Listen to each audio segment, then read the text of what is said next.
जय हिंद दोस्तों, मैं भूपेंद्र नामदेव। कैसे हो आप लोग? आशा करता हूँ आप लोग अच्छे होंगे। जैसा कि आप स्क्रीन पर देख रहे हो, यह पेपर एसएससी जीडी का प्रीवियस ईयर का पेपर है। यानी जो आपकी पिछली भर्तियाँ एसएससी जीडी की निकली हुई थी, उसका ये पूरा आंसर की है। तो आज हम जीके जीएस के सेक्शन को या जीके जीएस के पार्ट को सॉल्व करने वाले हैं। ये आप देख सकते हो, इसमें साफ साफ दिया गया है part B general knowledge and general awareness. इसके अलावा भी कुछ प्रीवियस ईयर के पेपर जिसमें आपका जीके, रीजनिंग, हिंदी और मैथ के पेपर शामिल हैं, तो वो भी मैं सॉल्व करवाया हूं। तो अगर आपने नहीं देखे हैं तो वीडियो प्लेलिस्ट पर जाकर देख सकते हो। और अगर आप नए हो दोस्तों तो चैनल को जरूर सब्सक्राइब कर लें, क्योंकि एसएससी जीडी के जितने भी प्रीवियस ईयर के पेपर हैं आप मेरे चैनल पर देख सकते हैं। और वीडियो स्टार्ट करते हैं। ये रहा पहला प्रश्न। पहला प्रश्न है, निम्नलिखित में से, एक मिनट थोड़ा इसको बड़ा कर लेते हैं आपसे। निम्नलिखित में से कौन सी खरीफ की फसल है? तो आपकी 4 फसल दी गई हैं, इसमें से कोई एक खरीफ की फसल है, उसका नाम बताना है। तो वो है आपकी मूंगफली। कौन सी? मूंगफली आपकी खरीफ की फसल है।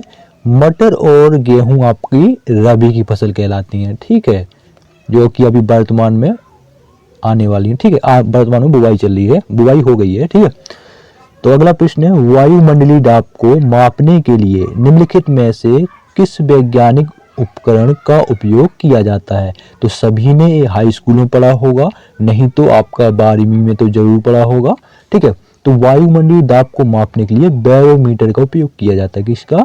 बैरोमीटर का। तो ऑप्शन 2 आपका बिल्कुल सही होगा। सेम ही आपके ऐसे ही एसएससी जीडी में प्रश्न पूछ जाएंगे। ठीक है, और ये प्रश्न आपके रिपीट होंगे, ध्यान रखिएगा। अगला प्रश्न, 1932 में महात्मा गांधी और डैश के बीच पूना पैक्ट पर हस्ताक्षर किए गए थे। तो महात्मा गांधी और बी.आर. अम्बेडकर के बीच, किसके बीच? महात्मा गांधी और बी.आर. अम्बेडकर के बीच 1932 में पूना पैक्ट पर हस्ताक्षर सिग्नेचर किए गए थे। तो ऑप्शन 4 आपका बिल्कुल सही होगा। ये केवल आपके एसएससी जीडी में नहीं, सभी एग्जाम में पूछे जाएंगे, ये ध्यान रखना। ठीक है, ये मत समझना कि ये तो भाई एसएससी जीडी में पूछ लिए तो अब किसी एग्जाम में नहीं पूछेंगे, सभी एग्जाम में पूछेंगे, ध्यान रखिए।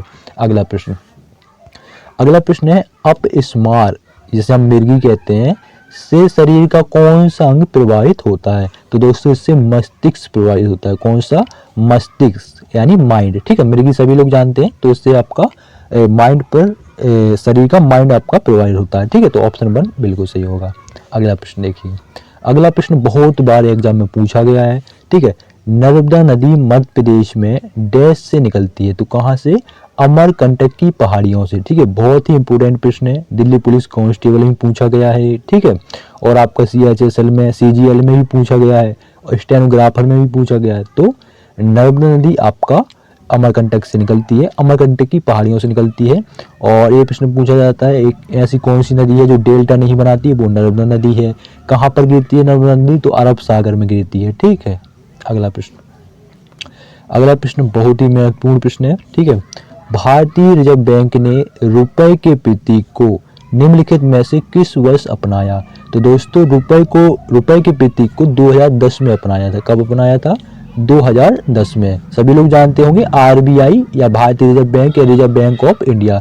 ठीक है, इसकी स्थापना आपका 1935 में हुई थी। मुख्यालय आपका मुंबई में है, और राष्ट्रीयकरण शायद 1949 में हुआ था। अगला प्रश्न देखिए, अगला प्रश्न है, हिल पैलेस संग्रहालय डैश में स्थित है? तो जो आपका हिल पैलेस संग्रहालय है आपका केरल राज्य में स्थित है। ऑप्शन 2 बिल्कुल सही।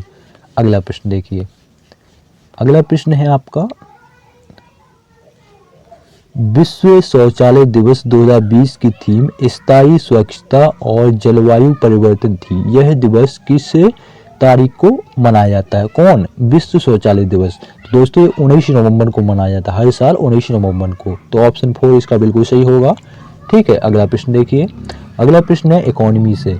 विश्व बैंक के वर्गीकरण के अनुसार जुलाई 2019 तक उच्च मध्यम आय वाले देशों में प्रति व्यक्ति सकल राष्ट्रीय आय अमेरिकी डॉलर में डैश के बीच है? तो किसके बीच? ये आपका दिया गया है $3,996 से $12,375 के बीच। ठीक है, $1 में कितने रुपए बनते हैं भारतीय रुपए? 82 पॉइंट कुछ रुपए बनते हैं। ठीक है, अगला प्रश्न है, भारत में पीर बुधान का मेला प्रतिवर्ष कहाँ लगता है? तो ऐसे प्रश्नों को नोट कर लिया करो, हर एग्जाम में पूछे जाते हैं। तो पीर बुधान का मेला मध्य प्रदेश में लगता है। कहाँ पर? मध्य प्रदेश में। तो ऑप्शन 1 बिल्कुल सही होगा। जय माता की। अगला प्रश्न देखिए, अगला प्रश्न है करंट अफेयर्स से। ठीक है, करंट अफेयर्स के 2 से 3 प्रश्न देखने को मिलेंगे। अगस्त 2020 में निम्नलिखित में से किसने मध्य प्रदेश सरकार द्वारा खेलों में उत्कृष्टता के लिए दिया जाने वाला विक्रम पुरस्कार प्राप्त किया? तो कौन से व्यक्ति है, या आपकी महिला है, या व्यक्ति कौन सा है? तो वो है आपका करिश्मा यादव। कौन सा है? करिश्मा यादव। ऑप्शन 4 बिल्कुल सही होगा। अगला प्रश्न देखिए, तो अगला प्रश्न है आपका पॉलिटी से। पॉलिटी में आप ध्यान रखिएगा, ये तो खैर आपका अध्यादेश से रिलेटेड प्रश्न है। ठीक है, लेकिन आपका अनुच्छेद वाला बहुत प्रश्न पूछा जाता है। अगला प्रश्न अनुच्छेद ही वाला है। भारतीय संविधान के अनुच्छेद 123 के तहत अध्यादेशों की घोषणा करने की शक्ति निम्नलिखित में से किसके पास है? तो दोस्तों भारत के राष्ट्रपति के पास। किसके पास होती है अध्यादेश जारी करने की, घोषणा करने की? तो दोस्तों भारत के राष्ट्रपति के पास। ठीक है, और राष्ट्रपति जो है वो आपका देश का प्रथम नागरिक कहलाता है। दूसरा नागरिक उपराष्ट्रपति कहलाता है। ठीक है, अगला प्रश्न, निम्नलिखित में से कौन सा सबसे पुराना ग्रैंड स्लैम टेनिस टूर्नामेंट है? तो कौन सा? तो वो है आपका विंबलडन। कौन सा है? विंबलडन। ऑप्शन 2 बिल्कुल सही होगा। अगला प्रश्न देखिए, अगला प्रश्न है निम्नलिखित विकल्पों में से कौन सी सबसे भारी गैस है? तो दोस्तों रेडॉन जो है वो आपकी सबसे भारी गैस है। तो ऑप्शन 4 बिल्कुल सही होगा। अगला प्रश्न देखिए, अगला प्रश्न है खेलकूद से। और खेलकूद में जो आपके अवार्ड वगैरह हो गए, ठीक है, खेलों से संबंधित कोई भी जानकारी सब पूछा जाता है। तो प्रश्न है महान बल्लेबाज और कमेंटेटर डीन जोन्स जिनका निधन 24 सितंबर 2020 को हृदय गति रुक जाने के कारण हुआ था, अपने खेल के दिनों में डैश का प्रतिनिधित्व करते थे? तो किसका? तो दोस्तों ऑस्ट्रेलिया का, या ऑस्ट्रेलिया देश का प्रतिनिधित्व करते थे, यानी ऑस्ट्रेलिया देश की तरफ से खेलते थे। तो ऑप्शन 2 बिल्कुल सही होगा। अगला प्रश्न देखिए, नवंबर 2020 में गूगल द्वारा पोषित शिक्षा शुल्क वित्तीयन कंपनी फाइनेंसफियर का ब्रांड एम्बेसडर नियुक्त किया गया। किसको? रोहित शर्मा को। किसको? रोहित शर्मा को। तो ऑप्शन 2 बिल्कुल सही होगा। अगला प्रश्न देखिए, राजाधिकार के लिए मुगलों ने किस विरासत का अनुसरण किया? तो किस विरासत का? सहदायिक विरासत का। किस विरासत का? सहदायिक विरासत का। ऑप्शन 2 बिल्कुल सही होगा। अगला प्रश्न है इकोनॉमी से।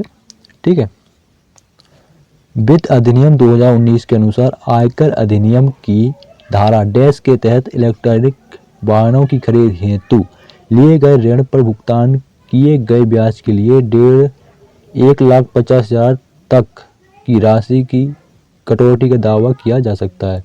तो दोस्तों धारा 80 EEV के तहत, किसकी? 80 EEV के तहत ये आपकी धारा है। तो ऑप्शन 4 बिल्कुल सही होगा। अगला प्रश्न है पॉलिटी से। नगर निगम की बैठकों की अध्यक्षता कौन करता है? तो महापौर करता है। ठीक है, सभी को पता होना चाहिए, महापौर करता है। ठीक है, अगला प्रश्न देखिए, एक मिनट, ये थोड़ा जूम हो गया।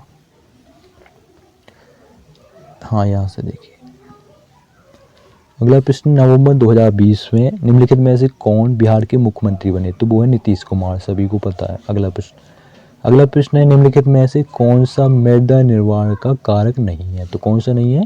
तो दोस्तों अकार्बनिक सामग्री की भूमिका। ठीक है, ऑप्शन 3 बिल्कुल सही होगा। ठीक है, और ये आप सोच रहे हो अगर कि ये तो भाई 21वां प्रश्न है, SSC GD में तो 20 प्रश्न पूछे जाते हैं। तो दोस्तों ये जो आपका पेपर वो आपका 2020-21 की जो वैकेंसी थी उसका है। ठीक है, और 2022 की जो वैकेंसी और 2023 की 22-23 की वैकेंसी थी उसका पेपर सॉल्व हो चुका है। ठीक है, तो उसका देख लेना। और ये प्रश्न आपके SSC GD में रिपीट होंगे चाहे कोई सा भी एग्जाम हो। अगला प्रश्न, अलाउद्दीन खिलजी ने अपने सैनिकों के लिए एक नए सैनिक नगर का निर्माण कराया जिसका नाम क्या था? सीरी था। क्या था? सीरी था। ये अच्छे प्रश्न होते हैं, पूछे ही जाते हैं। ऑप्शन 4 बिल्कुल सही। क्या था? सीरी था। अगला प्रश्न, द गोल्डन बोट नामक पुस्तक किसने लिखी? तो रविन्द्रनाथ टैगोर ने लिखी थी। ठीक है, अगला प्रश्न देखिए। सूफी उस्ताद अपनी सभाओं को अपनी खानकाहों में आयोजित करते थे जिन्हें डैश कहा जाता था। क्या कहा जाता था? धर्मशालाएं। क्या कहा जाता था? धर्मशालाएं। ऑप्शन 2 बिल्कुल सही। अगला और आखिरी प्रश्न, अक्टूबर 2020 में किस देश की डाक सेवा के साथ भारत के डाक विभाग ने सीमा शुल्क डेटा के इलेक्ट्रॉनिक विनिमय के लिए एक समझौता किया? तो किसने? यूएस ने, यानी यूनाइटेड स्टेट अमेरिका। ठीक है, यूएस वही है, यूएस, यूनाइटेड स्टेट। ठीक है, तो ऑप्शन 3 बिल्कुल सही होगा। ठीक है, आगे जो आपका सेक्शन है वो यहाँ से मैथ का स्टार्ट हो जाता है। ठीक है, ये तो आपका मैथ का है, तो सभी पेपर सॉल्व करेंगे। तो वीडियो कैसा लगा कमेंट बॉक्स में जरूर बताएं। कुछ डाउट वगैरह हो तो पूछ लें और चैनल को सब्सक्राइब कर लें अगर आप नए हों तो। जय हिंद, जय भारत।